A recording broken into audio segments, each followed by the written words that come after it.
Hello everyone, this is my occupation-based kit, Simon Says Self-Regulation.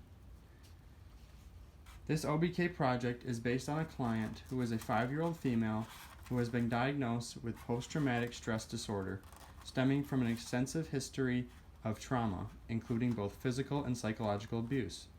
She also exhibits many characteristics of ADHD, most prominently hyperactivity.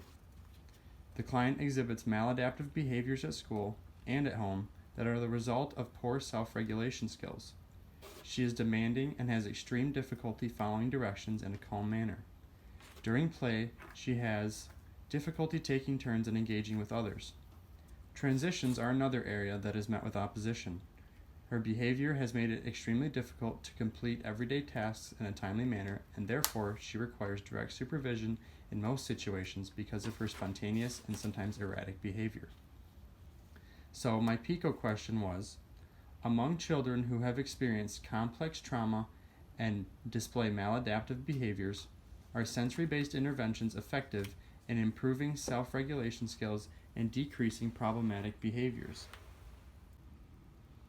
The items in the sensory box are different colors, consistencies, and sizes, and force the child to use their different sensory systems when exploring and participating in the game.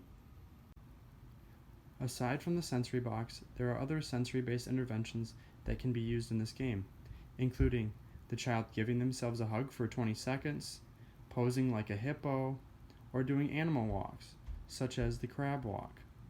These are meant to stimulate the child's vestibular, proprioceptive, and tactile systems to use in a safe and meaningful way through the use of the Simon Says Self-Regulation game.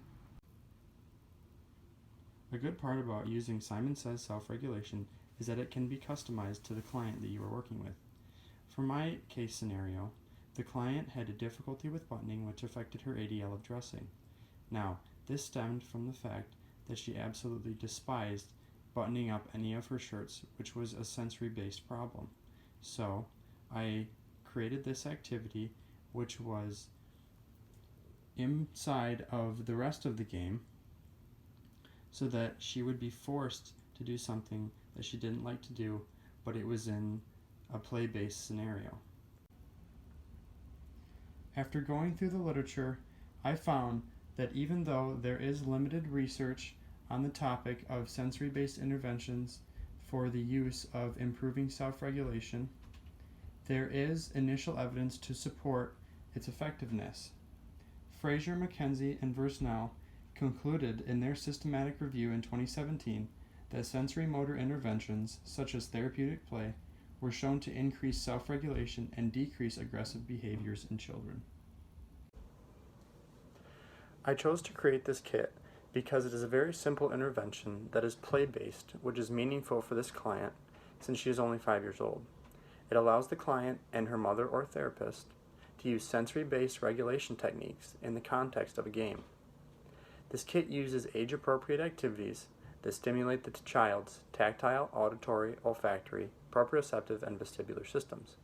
A just right challenge is created by making a game out of these different sensory-based activities. The game forces the child to learn and integrate self-regulation skills while also participating in the meaningful occupation of play.